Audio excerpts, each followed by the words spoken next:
Hello students, welcome back to my YouTube channel. आज हम लोग इस वीडियो में कक्षा 12वीं हिंदी दिगंत के भाग 2 के अध्याय 4 जिसका नाम है अर्धनारीश्वर, जो कि एक निबंध है। और इस निबंध के निबंधकार कौन है? तो रामधारी सिंह दिनकर।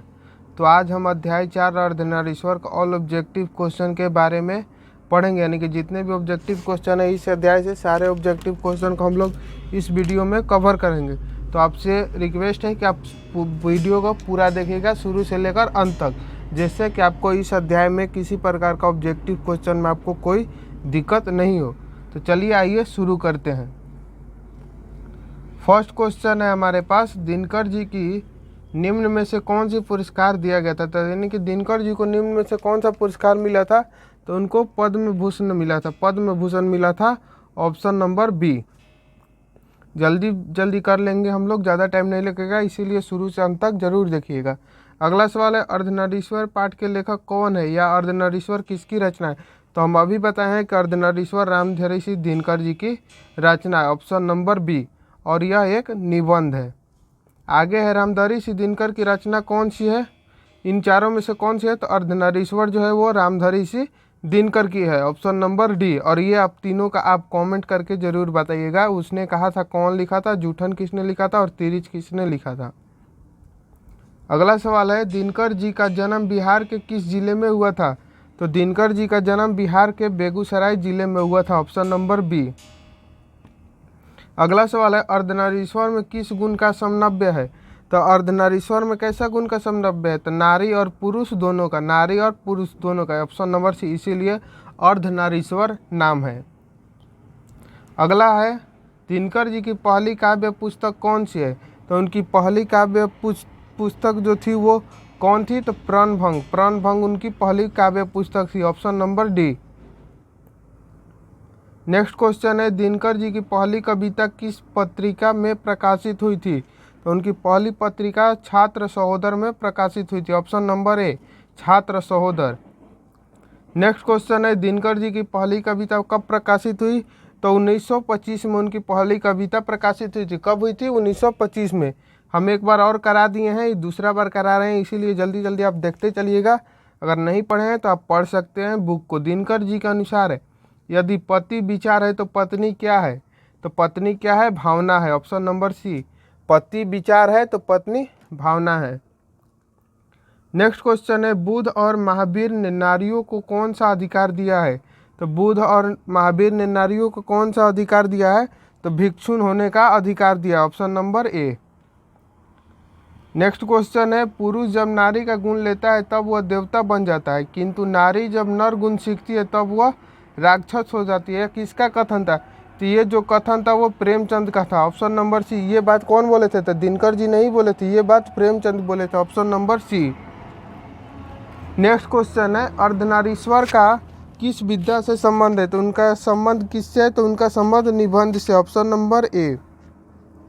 नेक्स्ट क्वेश्चन है, किसने अपने जीवन के अंतिम दिनों में नारीत्व की साधना की थी? तो किसने अंतिम दिनों में नारीत्व की साधना की थी? तो गांधी जी ने, ऑप्शन नंबर ए। गांधी जी जो थे वो अंतिम समय में नारीत्व की साधना किए थे।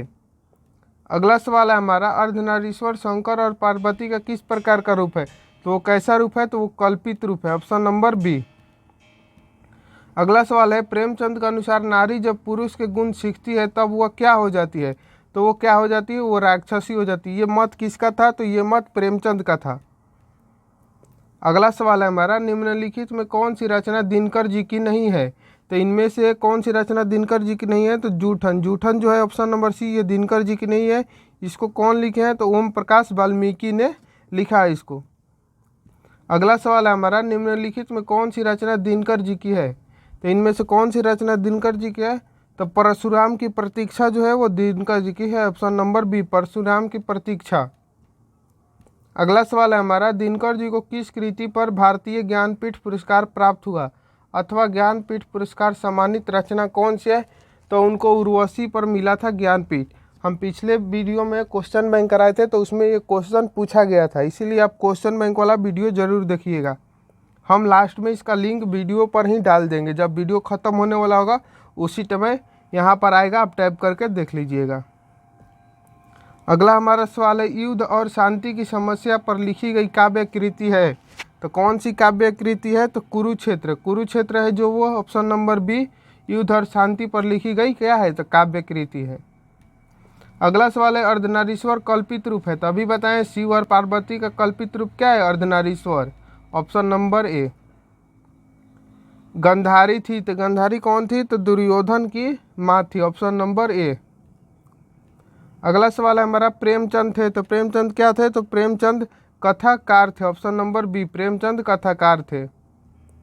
अगला सवाल है, दिनकर का जन्म कब हुआ था? तो दिनकर जी का जन्म 23 सितंबर 1908 को हुआ था। कब? 23 सितंबर 1908। ऑप्शन नंबर ए।